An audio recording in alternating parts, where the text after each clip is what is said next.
পুরা এলাকাটাকে আমি সমুদ্রে রূপান্তরিত করে দিয়েছি।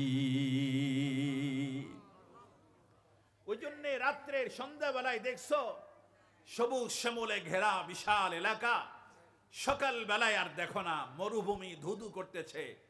আসলে তো ওখানে মরুভূমি ছিল না, এলাকাই ছিল, কিন্তু ওদের পাপের কারণে ওই এলাকা সহ পুরা এলাকার মানুষকে মাটির সাথে মিশিয়ে দেওয়া হয়েছে, ধ্বংস করে দেওয়া হয়েছে।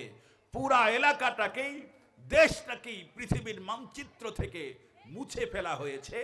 এটা একটা সাগরে রূপান্তরিত হয়েছে। এখন এই সাগর আছে পৃথিবীতে, এখনো আছে। ওই সাগরের নাম বাহরে মাইয়েত বলা হয়, মৃত সাগর, ডেড সি বলা হয়। এটা এখন জর্ডানের কাছাকাছি, জর্ডান ফিলিস্তিন এই এলাকার মধ্যে অবস্থিত। এই সাগর ডেড সি বলা হয়, মৃত সাগর বলা হয়, যেখানে এখনো কোনো প্রাণী বাঁচে না, এখনো কোনো প্রাণী বাঁচে না, মাছ ছেড়ে দিলেও বাঁচে না। ওই সাগরের উপর দিয়া কোনো প্রাণী এখন পর্যন্ত উড়েও যায় না। আল্লাহ পাকের আযাব আর গজবের নিদর্শন বানায়া কিয়ামত পর্যন্ত আল্লাহ পাক রেখে দিয়েছেন। হযরতে জিবরিল বলতেছেন, পয়গম্বর লূত পয়গম্বরের পুরা এলাকাটাকে মাটির সাথে, সমুদ্রের সাথে মিশিয়ে দেওয়া হয়েছে। এটা একটা সমুদ্রের রূপান্তরিত হয়েছে। লোকমান, তুমি যে তোমার ঘোড়া যে অসুস্থ হয়ে পড়লো, উঠাইতে পারলা না, এটা আল্লাহ পাকের পক্ষ থেকে ছোট্ট আযাব দিয়া তোমাকে বড় আযাব থেকে আল্লাহ বাঁচাইছে। তোমার ঘোড়া যদি অসুস্থ না হতো, তাহলে লূত পয়গম্বর এলাকা থেকে বের হওয়ার পরই তুমি লূত পয়গম্বরের এলাকার ভিতরে ঢুকে পড়তে, আর শেষ রাত্রে ওই জালিম কওমের উপর আল্লাহ পাক যে আযাব দিয়েছে, সেই আযাবের মুখোমুখি তুমিও হতে, তোমার সন্তান হতে। দুইজনই আল্লাহর আযাবে গ্রেফতার হয়ে, পতিত হয়ে দুনিয়া থেকে তোমরাও বরবাদ হয়ে যেতে, নিঃশেষ হয়ে যেতে। এই জন্য আল্লাহ পাক প্রথমে তোমাদের ঘোড়া দুইটাকে অসুস্থ বানা দিছে, যেন তোমরা সামনের দিকে অগ্রসর হতে না পারো। এরপরও যেহেতু তোমরা হেঁটে রওনা হলে, আল্লাহ পাক আমাকে জানাইলেন হেঁটে বের হয়েছে, রওনা হয়েছে আমার লোকমান। যদি হাঁটতে থাকে শেষ রাত নাগাদ লোকমান এলাকার মধ্যে চলে আসবে। আর যখনই তুমি এলাকার ভিতরে ঢুকবে, তখনই ঠিক আল্লাহর আযাব আসবে। তখন তুমি, তোমার সন্তান দুইজনই আল্লাহর আযাবে পড়ে বরবাদ হয়ে যাবে, ধ্বংস হয়ে যেতে। এই জন্য আল্লাহ পাক তোমার সন্তানের পায়ের ভিতর দিয়া হাড্ডি ঢুকাইয়া দিয়া উপর দিয়া বের করে দিয়েছে, যেন তোমার সন্তান হাঁটতে না পারে। তোমরা রাত্রে এখানে অবস্থান করবে, আল্লাহর আযাব আর গজব থেকে বেঁচে যাবে। আরো আস্তে কোন সুবহানাল্লাহ। আল্লাহ পাক যা করেন তার মধ্যে মঙ্গল আছে না নাই? আরো জোরে বলেন, আছে না নাই? হযরত লোকমান সন্তানকে বলতেছে, বাবা আমি যে বলেছিলাম যে হালাতে আল্লাহ পাক তোমাকে রাখে, সেই হালাতের মধ্যেই তুমি আলহামদুলিল্লাহ বলা শিখো, আল্লাহ পাকের শুকর গুজার হও। এর নাম হলো ঈমান। কারণ তুমি তো জানো না, আল্লাহ পাক কখনো কখনো বান্দাকে ছোট ছোট আযাব দেয়। কেন? বড় আযাব থেকে বান্দাকে বাঁচানোর জন্য ছোট ছোট আযাব দিয়ে থাকে। বান্দাকে বড় আযাব থেকে বাঁচানোর জন্য ছোট ছোট আযাব দেয়।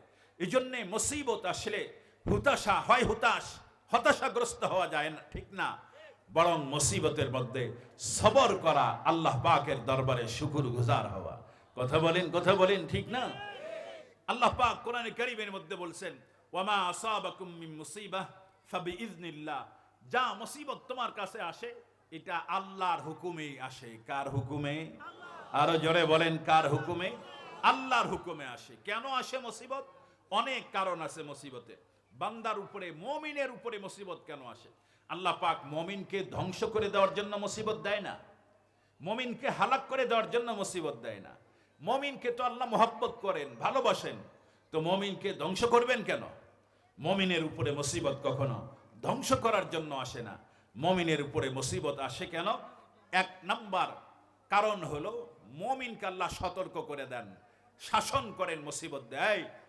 বিপদগামী হইতেছ, জাহান্নামের দিকে যাইতেছ, তো ছোট ছোট মুসিবত দিয়া সতর্ক করে দেয়, অ্যালার্ট হয়ে যাও, সতর্ক হয়ে যাও, আমার দিকে ফিরে আসো, তওবা করো, তুমি কিন্তু বিপদ একেবারে মারাত্মক কঠিন বিপদের সম্মুখীন হচ্ছ, বিপদের পথে যাইতেছ, ধ্বংসের পথে যাইতেছ। এজন্য আল্লাহ ছোট ছোট আযাব দেয়। আমার কথা না, আল্লাহ পাক বলেছেন ওয়ালা নুযীকান্নাহুম আযাবাল আদনা দুনা আযাবাল আকবারি লাআল্লাহুম ইয়ারজিউন। আমি তোমাদেরকে ছোট ছোট আযাব দিব, বড় আযাব দিব না। কেন? বড় আযাব দিলে তো তুমি ধ্বংস হয়ে যাবে। ছোট আযাব দিব কেন? যেন তোমরা আমার ছোট আযাব দেখে আমার বড় আযাবের কথা ভয় করে আমার দিকে ফিরে আসো, তওবা করো, গুনাহ ছেড়ে দাও।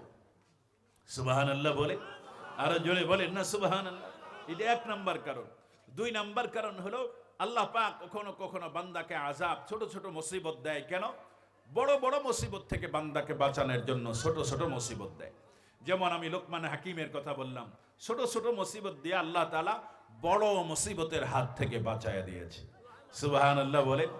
কিতাবের মধ্যে লেখছে মুসা আলাইহিস সালামের কাছে এক লোক যায় দোয়া করতেছে, বলতেছে হুজুর আমার জন্য একটু দোয়া করেন। কিসের দোয়া? আমি যেন পশু পাখির ভাষা বুঝতে পারি।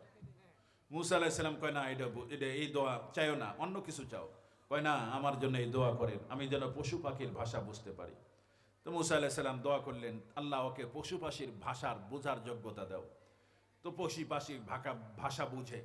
খানা খাইতেছে, একদিন খানা খায়া হাড্ডি ফালা দিছে। তো বিড়ালে যায় হাড্ডি চাটতেছে। খানা খায়া হাড্ডি ফালা দিছে, বিড়ালে যায় হাড্ডি চাটতেছে। কুকুরে এসে বলতেছে, মামা তুমি হাড্ডি চাটকা, এটা তো তোমার খাবার না, এটা তো আমার খাবার। তুমি না খাইবা ছোট ছোট কাটা কুটা মাছের কাটা, এটা তুমি খাইবা। বড় হাড্ডিগুলো তো তুমি খাইতে পারবা না। অযথাই চাইটা তুমি এটাকে আইঠে করে দিলে, এটা তো আমি খাবো না। তুমি এটা খাইলে খা, এটা আমার খাবার, তুমি অনধিকার চর্চা করলা। কুকুর বিড়ালকে বলতেছে। বিড়াল এখন কুকুরে বলে, কয় ভাগনা শোনো, কি কয় যে তুমি তো আগামীকাল অনেক খাইতে পারবা, এই জন্যে আমি আজকে তোমার খানাটা একটু খাই, একটু সবর করো, আগামীকাল অনেক খাইতে পারবা। কয় কেন আগামীকাল বেশি খাইতে পারবো কেন? কয় মালিকের যে বড় গরুটা আছে এটা আগামীকাল, বড় খাসিটা আছে এটা আগামীকাল মারা যাবে।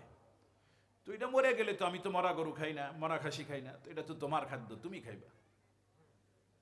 তো শুনছে, ওই পশুর ভাষা বোঝে, খাওয়া দাওয়া কোনো রকম ভাবে সাইরা উঠে গেছে, যায় খাসিটা নিয়ে বাজারে বিক্রি করে দিছে। তাহলে মরে গেলে মানুষের কাছে যে মরে গেছে, ও তো অনেক মানে টাকা পাইলো, লস থেকে বাঁচলো। মনে মনে ভাবতেছে, এটা যদি আরো আগে যদি জানতাম তাহলে ভালো হইতো, কোনোদিন আমার লস হইতো না। তো পরের দিন আবার খানা খাইতেছে, আবারও হাড্ডি নিয়ে, ওই যে খাসি বেইসা গোস্ত নিয়ে আসছে, হাড্ডি খায় আর ফালায়া দেয়। তো কুকুরে কয়, মামা কই খাসি তো মরলো না, তুমি আজকেও আবার হাড্ডি খাও? কয় মামা খাসি তো মরছে ঠিকই, কিন্তু খাসি যে মহাজনে বিক্রি করে দিছে, আরে বাসায় যা মারা গেছে। কয় ঠিক আছে, আগামীকাল মহাজনের বড় গরুটা মরে যাবো, ওইটা খাইও। কয় ঠিক আছে। ও তো বুঝছে, শুনছে। পরের দিন বড় গরুটাও মেরে ফেলেছে, নিয়ে বিক্রি করে দিছে। পরের দিন আবার একই কাজ, মামা কি খবর, বড় গরুর তো বিক্রি করে দিল। কই আর তোমার এত চিন্তা করা লাগবে না, 2 দিনের মধ্যেই তুমি এত খানা পাইবা যা আর কখনোই তুমি এখান থেকে মিস হবে না।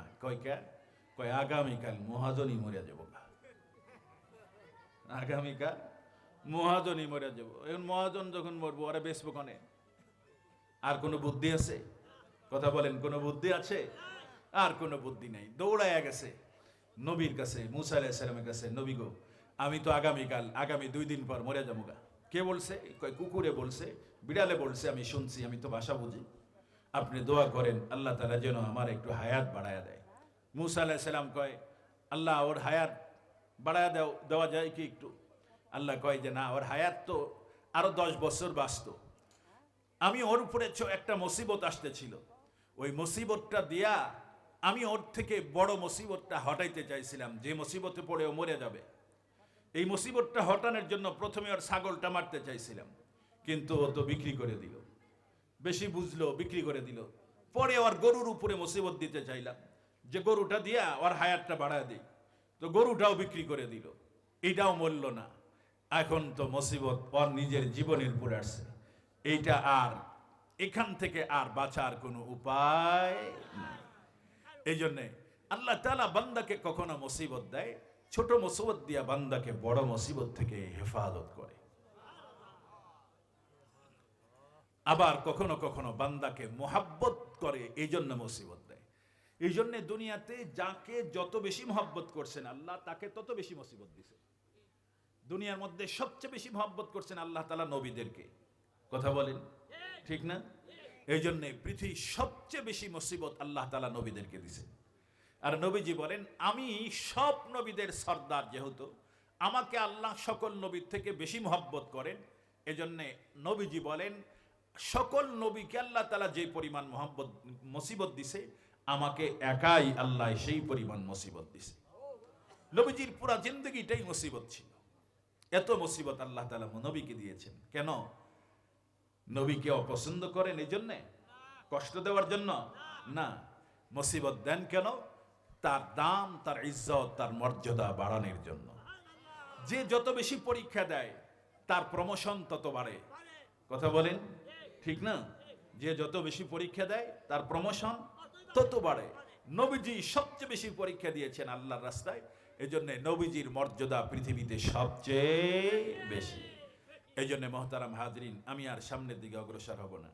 আসলে কথা বলার মতন এনার্জি আমার নাই, আমি আগেই বলেছি। তারপরেও কিছু কথা বললাম, আল্লাহ তাআলা বলাইছেন তাই বললাম। আল্লাহ পাক আমাদেরকে এই কথাগুলো বুঝার তৌফিক দান করেন।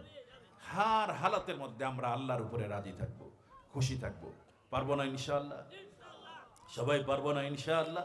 হার হালাতের মধ্যে আমরা রাজি থাকব, খুশি থাকব। মনে করবেন যা আল্লাহ পাক